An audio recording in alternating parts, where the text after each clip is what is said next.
So what we're going to talk about today is um, focusing primarily on an introduction to buried bridges to start. Everyone has a different perspectives and different levels of experience with buried bridges, or this may be a new concept. So I'll start with a brief introduction, basically what they are and how and where they're commonly used. And then I'll go through steps to follow to evaluate a potential buried bridge project, and finally go through some case studies and project examples. Those tend to be most instructive and kind of stimulate some questions and ideas as we go. So a buried bridge is a bridge length buried structure, generally about a 20-foot span or greater. That's how AASHTO defines a bridge right now. Some states use a lesser span than that. It works with the surrounding granular backfill around the structure to support loads through soil structure interaction. The structure and the backfill are both part of the bridge. These structures are made of corrugated metal and are flexible, which provides some design and performance advantages. Buried bridges have been the topic of numerous webinars, workshops, and conference sessions dealing with various aspects of design, construction, and other items. These structures conform to design codes and standards worldwide and meet requirements for materials, design, construction, and load rating, and they're not proprietary. These structures are designed using finite element analysis, which we'll get into later as we're going through the evaluation. There are two main categories of buried bridge materials, metal buried bridge materials based on the corrugation profile. The corrugation profile is measured from peak to peak and peak to valley across the corrugation of the structure. So there are the two categories are shallow corrugated and deep corrugated. Deep corrugated structures are defined by anything with a corrugation depth of 5 inches or more. So the main in the image here, we're showing a 6-inch by 2-inch corrugation profile. That's the most common type of steel structural plate. And then two of the deep corrugation profiles, 15 by 5.5 and 19 by 9.5. Just for comparison, so you can see how much deeper those are compared to others. Everything that we're focusing on today is probably going to fall into that deep corrugated range. All of the structures that I'm showing are this 15 by 5.5-inch profile. The main differences, aside from obviously how they look, is that the deep corrugated profile is much stiffer than the other ones.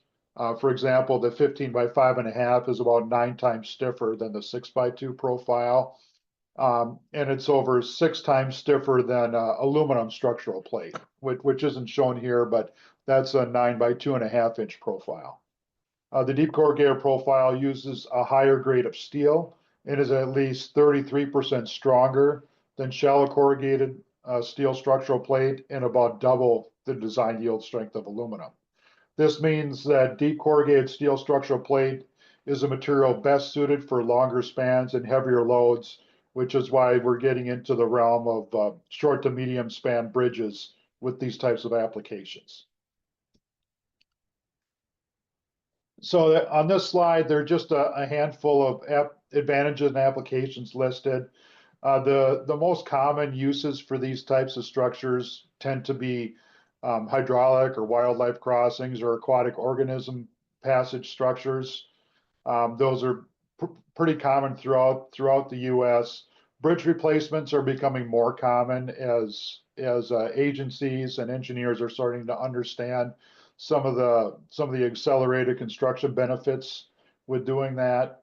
The flexibility of these structures provides some advantages in challenging geotechnical conditions. Structurally, these structures are redundant and resilient. They're able to accommodate quite a bit of differential movement with geotechnical reasons and also with impact and flooding and all those types of events. The foundations for these structures are generally at or below the cost of the foundations of other types of structures that would be used in similar applications. From a maintenance and inspection standpoint, there's some benefits there because there's no bridge deck. So at the road level, you're maintaining the road. And then for inspection and maintenance, you're basically just monitoring the shape of the structure, Maintenance might involve clearing vegetation or maybe moving some silt that might get trapped inside the structure after a big rain event or something. But generally speaking, it's fairly straightforward and simple. And then through the soil structure interaction analysis, the way these are designed, they can accommodate much heavier loads than other types of bridge structures. When people consider durability and service life of buried galvanized structures, they think about corrugated steel pipe. With corrugated steel pipe, the issue is almost always with corrosion of the invert, which is caused primarily by abrasion. With these structures, there is no invert, so 90% or more of the potential issue with service life and durability goes away.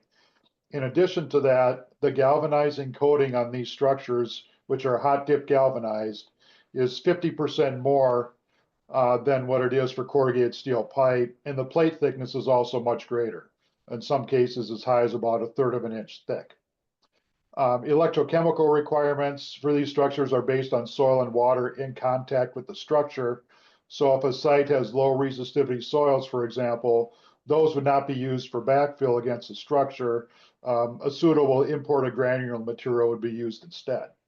The backfill requirements for these structures are the same as those already specified in AASHTO for MSE walls to achieve a 75-year design life. That's where this cropped image is from. It's actually from AASHTO for MSE walls. So there's really nothing new or special involved in terms of electrochemical properties for the backfill material. If there are site-specific concerns, those can be addressed upfront with special detailing, things like splash walls, secondary coatings, and barriers to prevent infiltration on the soil side from surface water containing de-icing salts. There are some methods that we've used successfully on a lot of projects in Canada and throughout the northern US states. And also similar detail that's used for MSE walls in these areas. The American Galvanizers Association is a good source for information regarding performance of galvanized structures. Ultimately, service life is going to depend mostly on proper installation using the appropriate backfill materials, proper maintenance, and proper sizing to prevent silting in, and using a structure for its intended purpose. So the end user or the owner really has the greatest impact on the service life of these structures, just like they do for any other type of bridge structure.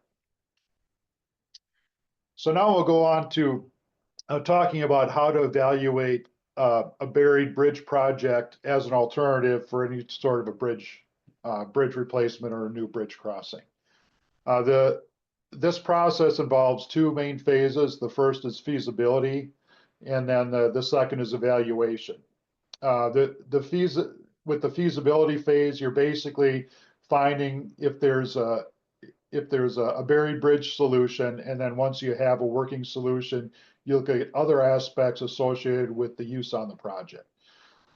So that usually starts with finding an appropriate shape or geometry, doing preliminary design, and at that point, a manufacturer is a valuable partner to help with this process. That's a big part of what I do from day to day, working with agencies, engineers, contractors, and especially with our sales team to help develop and evaluate these projects. Then the evaluation part after the feasibility is determined starts with looking at things like foundations, constructability, cost, time, and other project-specific factors that you'd be looking at for all of the bridge options. And then finally, after that's done, then you compare all the other bridge options and see which one is going to be the best fit. So the first step with the feasibility is to look at the size requirements and the site limitations. This image shows a conventional bridge solution for a hydraulic or grade separation application.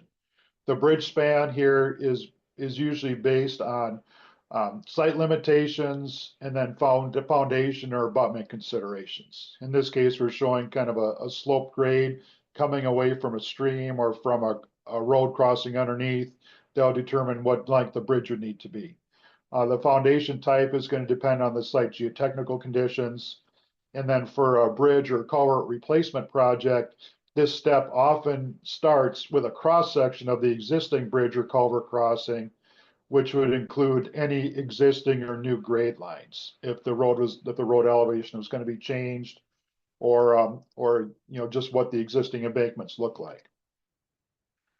This shows how a buried bridge would compare to a conventional bridge with this type of setting. So, and this is typically the case. You can kind of overlay the two together and see how they compare. The main inputs when we're looking at a buried bridge is to look at whatever minimum or maximum span requirements there might be. A lot of times this is going to be determined by the width of a stream, or having to get a certain distance away to limit disturbance to a site.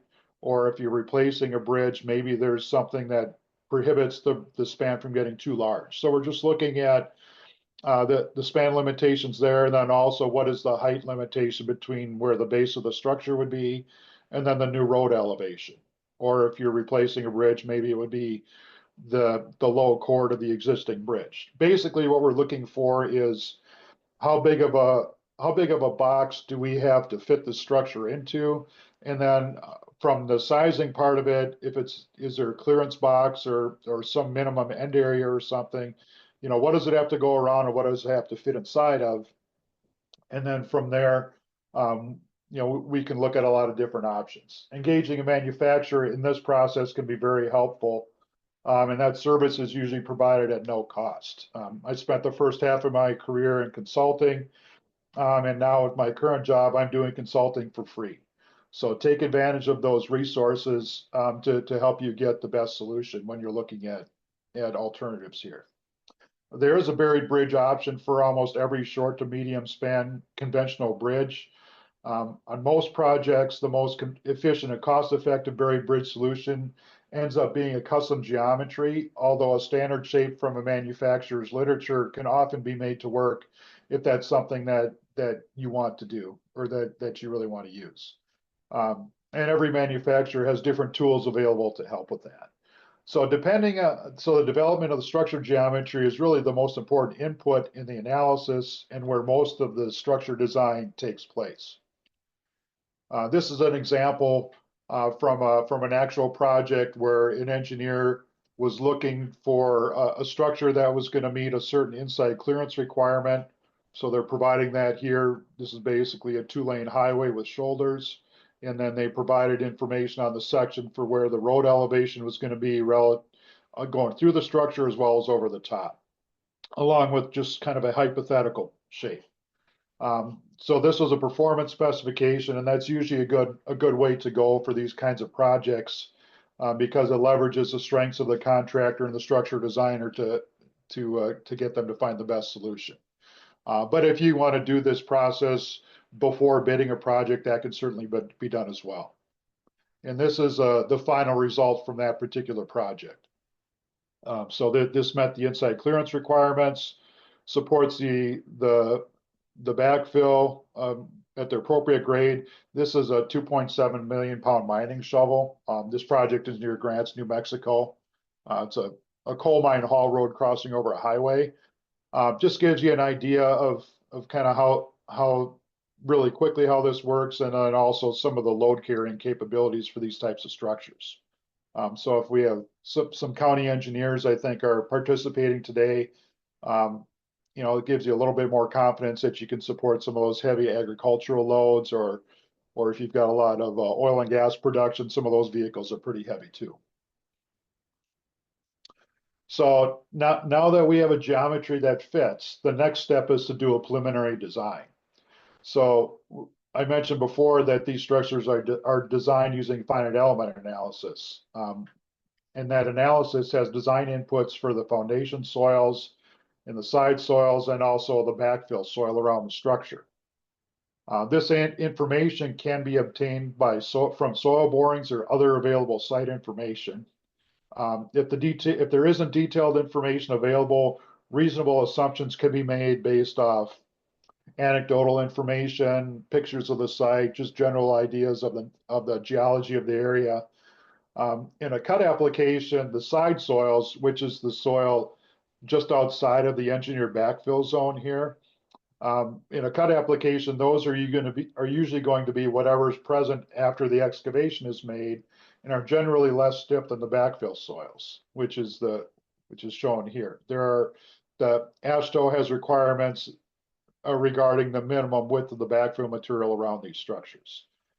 In a fill application, the side soils are going to be a compacted fill that's going to be derived from the site soils. And that's what's shown in this image here. This was a bigger excavation, and this is compacted fill right next to the engineered backfill that goes around the structure. Some structure geometries, especially box-shaped structures, have some sensitivity for the inputs that we use for the side soils next to the backfill zone. And then we're also looking at the backfill zone properties. We can specify that that's generally a controlled material that we know the properties for. Sometimes it's driven by the local design codes, but ultimately that's going to be specified by the designer. And then the foundation type and stiffness also has an impact on the design. So if it's on deep foundations or shallow foundations, or if you know the relative stiffness of the material, all of those things go into the inputs for the design. And then in addition to that, we're looking at what the cover is going to be over the structure, and also the design live load. Usually that's HL93 if it's a normal highway design type of loading, but in a mining or rail application, that could be something quite a bit different. And then finally, you're going to have actual section properties for the buried bridge material that we're using. The next step after you've done a preliminary design is to look at what the foundations might need to be. The foundations can be very different between structure options and actually play a large part in the final structure selection.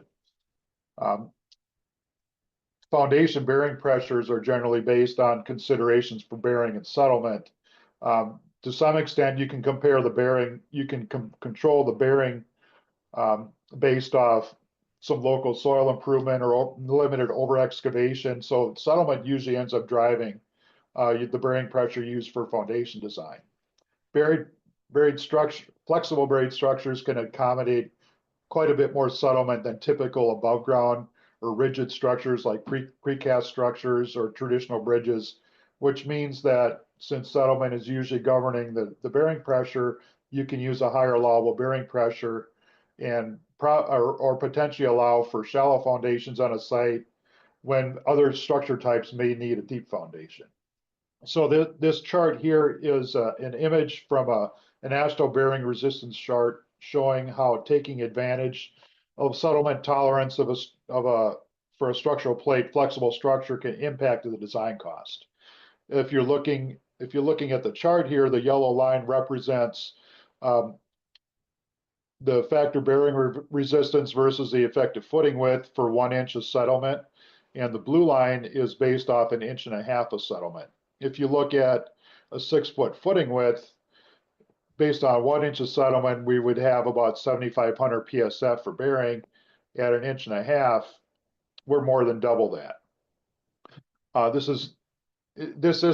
isn't common to have this big of a disparity on every soil type, but some version of this chart will exist for almost every soil.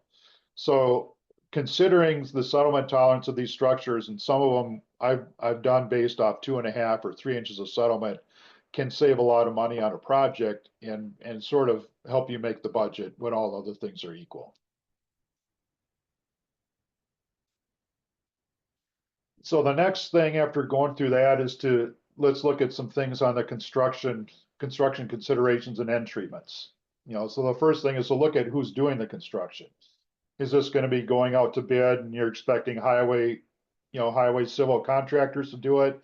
Is it going to be an earthwork contractor, or sometimes county forces will build these themselves? And as part of that, considering what type of equipment whoever's doing the installation is likely to own versus needing to rent. If you already have a backhoe on site to do other work, sometimes that might be the biggest piece of equipment you need. Or if it's a very large structure, maybe you need to use a crane or something like that. And these are things that you're looking at alongside other bridge options that are being considered. Another factor to consider too is because of how these structures are manufactured and built, modular and stage construction is fairly easy to do. In the picture here, these individual plates are 30 inches wide. It's very easy to stop, to build part of the structure and then backfill it all the way up using an MSE wall, put traffic on that section, and then continue installation. And that's one way of avoiding detours when you're doing bridge replacements using these types of structures. And there have also been projects where, depending on what the site conditions are, you could assemble a big piece of the structure off to the side and then lower it into place on a foundation with limited road closure. Sometimes that's used in cases where there's live traffic that you want to minimize disruptions to that might be going through the structure.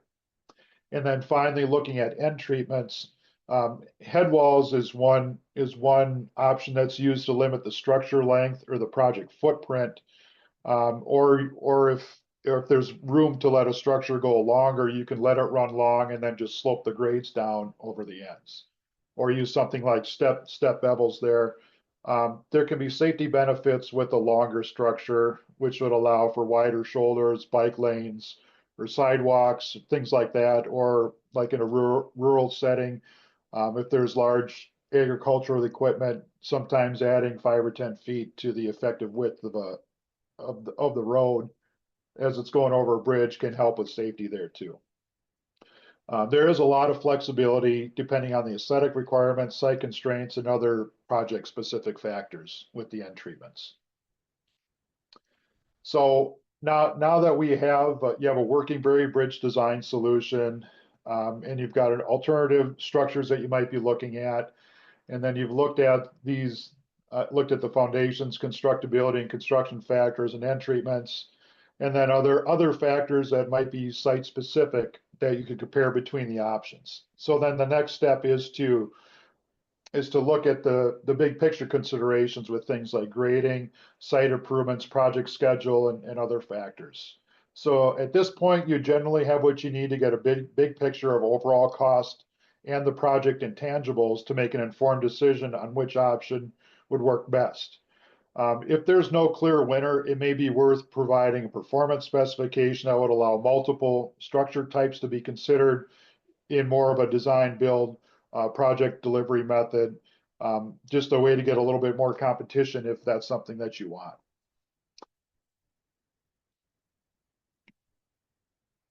So the first case study I have here is for a project that's part of a larger Missouri DOT design build project that involved the replacement of 19 bridges over a 29-mile stretch of I-44 between Joplin and Springfield, Missouri.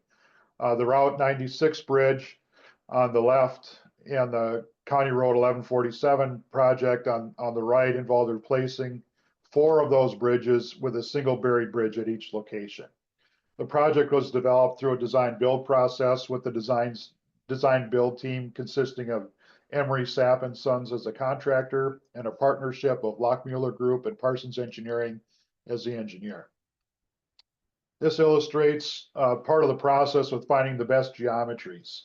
Route 96 on the left needed a box geometry because of tight clearance requirements and the locations of bridge piers to avoid conflicts with the existing bridge superstructure and foundations.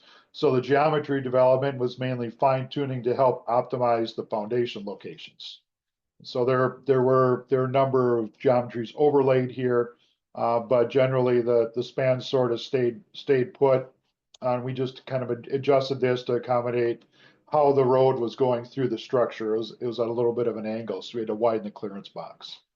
The County Road 1147 on the right could use either an arch or a box option, and so we looked at multiple options there. There was a lot more room to work with underneath the existing bridge, so we could really optimize the shape there. And then the contractor would weigh a higher structure cost with less backfill for a box shape, which didn't require as much backfill to the side for a box option versus a lower structure cost with more backfill for an arch option.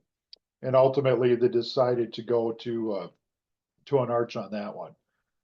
So this process is fairly easy to do with the finite element analysis just to customize these geometries.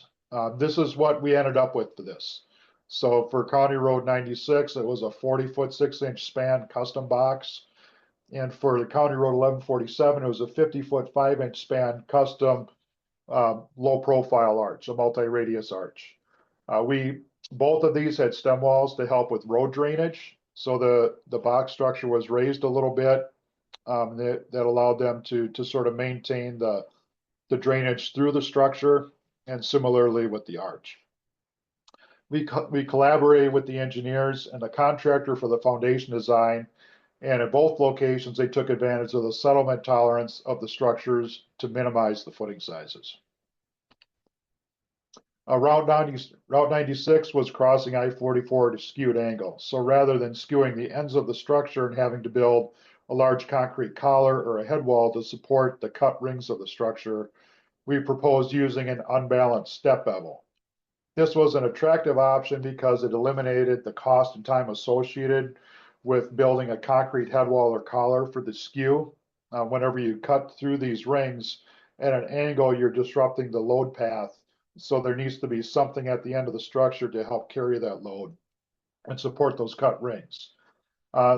This also allowed for maintaining the existing grade slopes along the road, which I'll talk a little bit more about that later, and provided an option for future expansion by adding more rings, which wouldn't have been an option if the structure was skewed. So if they decide they want to add lanes in the future, all they have to do is take off the bevel plates, and they can just basically continue building the structure out. County Road 1147 structure was able to use more of a conventional step bevel alignment.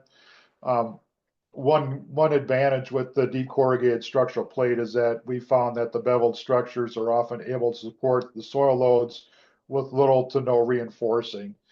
Typically, there would be a slope collar on these structures. That isn't usually necessary for the deeper corrugated structures because they're so much stiffer. If the bevels are long, you may include some geotextile or something in the fill, so it acts kind of like a retaining wall, but it is possible to eliminate those slope collars. So here comes some construction photos of the Route 96 bridge, starting with assembly here. Initially, this project was detailed to build part of it outside of the existing bridges and then pull it into place on the footing. That's an approach we use quite a bit when we're doing like rehab or relining existing structures. In this case, they're able to. It turned out that they had enough space to build it in place, so that's how they built it out. So they built the whole thing out with these existing bridges while they were in service. They used an HDPE membrane around the structure to help intercept de-icing salts and direct those away from the structure to help with the service life. Sometimes people will wrap the structure doing that. Other times it'll be more of like an umbrella over the top of it. And that's actually becoming a fairly common approach to use that membrane for service life. And in this case, the foundations were left in place, so you backfill the structure until you can't get the compaction equipment in there anymore. And at that point, that's when you take out the existing bridge. Similar approach for the County Road 1147. Much more room to work with there. So the assembly went pretty quick and easy on that one, but it was the same thing. They wrapped it with the HDPE membrane, left the foundations in place, and when they got to the point where they couldn't place fill anymore, at that point you take out the existing bridges. And on this project, they were able to do that sort of incrementally with shifting traffic around so that they could avoid head-to-head traffic with any kind of a detour. So these are some final notes on some of the structure selection factors that we received from the design build team and the owner. The main things to note there that the contractor was looking at, and they were looking at other bridge options on this structure, and ultimately selected the flexible buried bridge because of the weight to span capabilities, basically constructability on the contractor's side of things. On the engineering side of it and the owner's side, the big selling point for the owner was the lower cost of maintenance. We satisfied their service life requirements. you know, one thing that getting back to the slopes on the ends, the mowable slopes was a big thing for maintenance for the owner. They didn't really have to do anything different maintenance wise on these structures because we were able to not have to have head walls on the end of it. And then there was some cost, and cost always comes into play, and there were some cost and construction time advantages too. So this next project is a different application in North Carolina. This is a veteran's home in Black Mountain area, which is right outside of Swannanoa. At the time this structure was built, this was the longest span box culvert in North America. The general requirements for this was there was about a 15, they had a 15-foot distance from the invert of the creek that was crossing to the road above. They had a minimum clear span requirement at 6 feet above the invert of the creek, which is a little bit of an unusual hydraulic requirement, but that was, from what I understand, that was to be able to pass debris flows during flooding.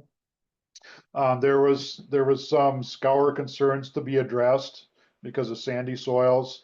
In that area, they had to get well beyond the limits of disturbance with the structure for environmental requirements. There was a sloping transverse grade for the road going over the top. Early on in the project, they considered a traditional bridge span, but it would have had to been well over 100 feet, just based on kind of how the creek banks were laid back. So this image shows how the project was originally detailed in the project documents. We became involved after an engineer had already gone through a feasibility study on this, and they were proposing a 48-foot span by 12-foot rise precast concrete structure with about 8 feet of cover.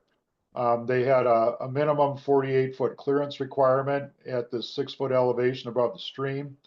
And the contractor involved with this project reached out to us to look at something from a value engineering standpoint with a metal structure.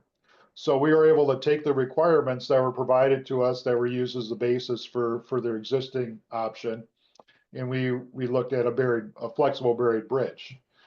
So we were able to meet the minimum span requirements at this elevation above the structure, or above the inverted stream.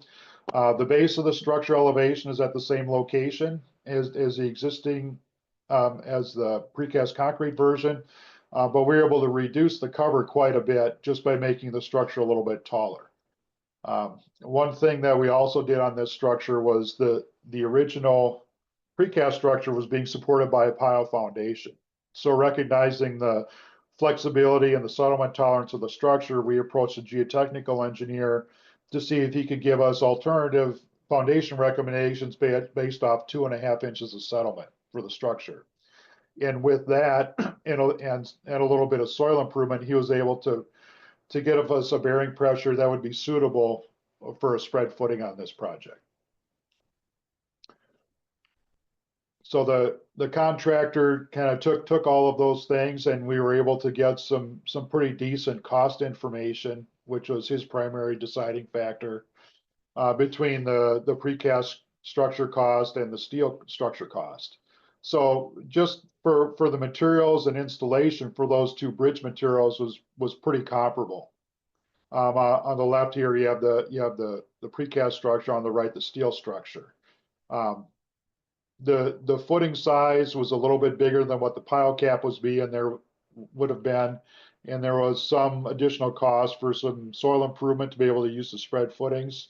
On both of these structures, we used a light gauge steel sheet pile as a cutoff wall. They were just extended down to the scour depth. That's how the scour was addressed on this particular project. The big difference here is really just being able to eliminate the deep foundations. So by considering the flexibility and the differential settlement tolerances of the flexible structure, we were able to eliminate the deep foundations and save about 45% cost on the project, even though the structure costs by themselves were the same thing, or practically the same.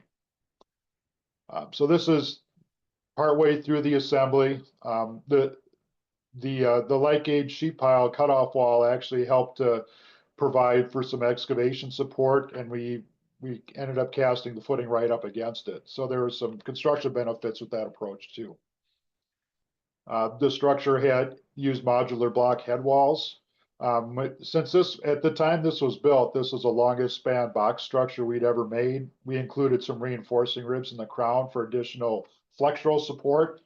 With some advances in the way we analyze these structures and also on the materials side, we wouldn't use ribs on this structure anymore. We've done several in this size range since then without ribs, and they perform very well. This picture shows kind of how, that at this site they're known for low resistivity soil, kind of a silty, sandy material. So in this case, we just didn't use that as backfill around the structure. We used an imported material which was needed for the head walls anyway. We engaged a local surveyor to try to get some information on deflection. Unfortunately, the heaviest vehicle we could find was this water truck. But they did check that before and after running across it with the vehicle, and the structure showed essentially no response to that live load when it was crossing. So here it is after it was finished at the road level. Most users wouldn't even know they're crossing a bridge, but you can see, there's really nothing maintenance wise at the road level aside from what you'd normally do for the road. This project Swannanoa was right in kind of the one of the worst areas for flooding for Hurricane Helene. There's somebody I know in the area who was able to go out to this site last November to see how the structure performed, and it looks like it pretty much performed as expected. It was never flowing completely full. There wasn't any debris backed up inside it, and looks like it held up very well. So this next case study is Hockaman Creek culvert ALP replacements in Lake County, Minnesota. There are two structures on this project. One was a 30-foot, 10-inch span by 12-foot 4 rise box structure at Breezy Lane, and then a 26-foot span by 8-foot 4 rise low profile arch at Heffelfinger Road. These are both crossing the same stream. If you're not familiar with that area, Lake County is in the Arrowhead region of Minnesota. There's Duluth here and Lake Superior. These projects are near Finland. Breezy Lane was replacing 3 culverts. They wanted to maintain the existing road grade, which provided an upper limit for the structure size. And they wanted to use flexible foundations. And we made the structures taller to be able to extend those foundations to the frost depth, which in that area is about 5 feet. And then this structure had enough room so that we could run the structure a little bit long, and they could just slope the normal road grade down around the structure and not have to deal with any sort of a head wall or special end treatment.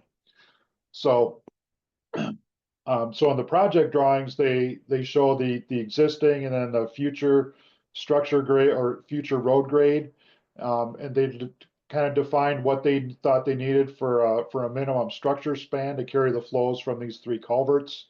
So that's what's shown in the images here, and then to the right shows some details for how they're going to fill in the inside to build the channel, and then how they're planning to support the flexible footing pads. So this is just a short video of kind of the original condition. So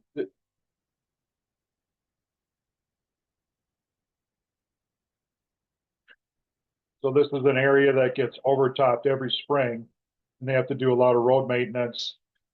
Those culverts are flowing pretty full. So the goal here is to eliminate this from happening in the future. So during construction, relatively small structure. They just built it in their excavation there. They prepared some good, pretty good bearing conditions here. They prepared the granular subbase for the flexible footings, built the structure in place um, fairly quickly, and then just backfilled it with the specified backfill material. And there's the end result. They just let the structure run long. Part of it's exposed. They just use some riprap around the ends of the structure, slope the road grade down, and fairly simple from a maintenance standpoint. So this is the same. This is the same location 1 year later. Water's flowing free, no overtopping. Working much better.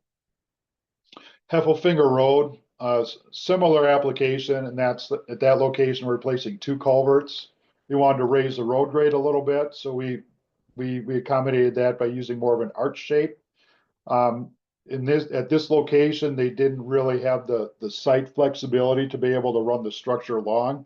So here they ended up skewing the structure, and then they designed concrete head walls to support the skewed ends of it. And a lot of that's just to minimize the footprint of the structure. You see the structure dimensions down below. This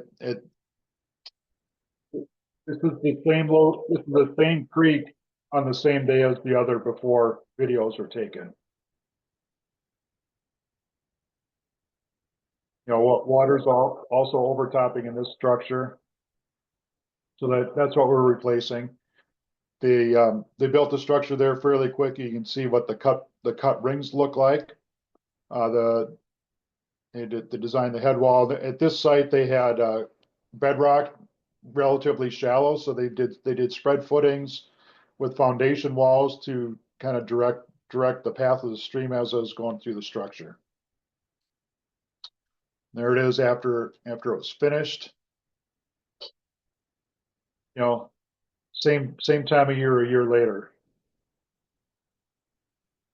Gained a lot of capacity here.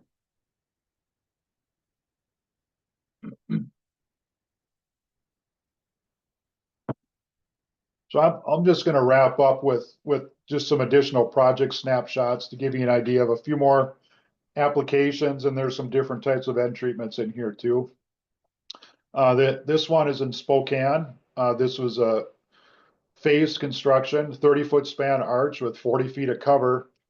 They started out, there were no rooms for detours here. So they started out by excavating half of the road, and they built a soldier pile and lagging temporary wall down to the depth where the structure was going to be built. They built it, they backfilled it using a temporary MSE wall, and that's what you see in the picture on the left. Then they pulled out the pile and lagging and continued building the rest of the structure. And then at the end, they had a welded wire MSE wall, and they put a concrete facing on the upper portion of it, and then had some local artists come in to decorate. This project is in Indiana, 53-foot span multi-radius arch with train loading on it. This was also skewed because of right-of-way limitations for the structure. In this case, the concrete head wall design was actually governed more by the rail loading than by needing to support the structure. Another skewed structure in Pennsylvania. This is a replacement for a steel beam bridge. Again, a limited footprint for the project. You know, this is usually skewing a structure is sort of a last resort. We can do it if we need to. A lot of times when we do this, we do a 3D analysis on it, but it can be done if it has to be. Project in Maine, this is another bridge replacement. In this case, we reused the existing bridge abutment and incorporated into the new foundation for the new structure. This whole structure was built over a period of about 2 days. Another is a 40-foot span box culvert shape built in Alaska, Craig, Alaska. That was built by tribal forces. Knoxville, Tennessee, about a 33-foot span multi-radius arch with step beveled ends. No head wall here. They had room to let it run to let it run long and match the fill slopes. Another bridge replacement project under I-75 near Findlay, Ohio. This was on this project, they were going from a four-lane interstate to 6 lanes. So rather than add on to the existing bridges there, they decided to replace them all with a buried bridge. So part of this was built outside of the existing bridges and then slid into place, and then the rest of it was built out. And then they accommodated taking out the existing bridges by just shifting traffic around as they were doing that. So on the face shown in the picture here, they're building a concrete head wall on one end because this is the first part that was going to be finished, and then they moved traffic over here while they were tearing out the bridge right next to it there. This is under I-70 near Topeka, Kansas. This is an old concrete arch, 40-foot span. We had dimensions of what that was, and we were able to size a structure that fit very closely, that we built outside and slid into place, and then you grout in between and effectively end up with a new bridge. Project in Randolph, Nebraska. This is a grade separation, structure sized for 2 semis to pass underneath, and then rail loading to go over the top. This is for a loop track at an agricultural facility. Irvine, California. This is at the site of the old El Toro Marine Base. There are 4 structures like this as it was being converted into a green space. On this project, they recycled the concrete runways to use as backfill for these structures. Another project in California, this was a low water crossing that was often flooded, so they decided to raise the road and provide some drainage through the area using skewed structures again. And then this is just an example of what you can do aesthetically with head walls if you want. This is a concrete head wall that they did a brick inlay on, or a stone inlay on. This is in the Galleria area in Houston, Texas. This is also phased construction where part of the structure was built and then traffic moved over. There was only one way in and out of this site. This structure is also backfilled with recycled concrete. So from a sustainability standpoint, between the steel and the concrete, you've got almost 100% recycled content in this structure. Grade separation project in Lacine, Kansas. This is at near an entrance to a power plant. They were adding a line on the railroad track. So when they did that, they had to create a grade separation for a county road that was passing over the top.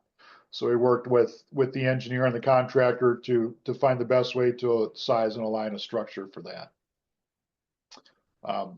This is one of those really unique projects in Skagway, Alaska. This is a replacement for a big suspension bridge across a ravine.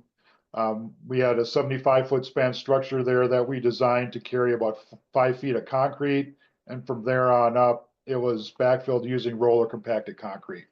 So in this case, the structure acted sort of as a form as they were replacing this bridge. This is on the Klondike Highway.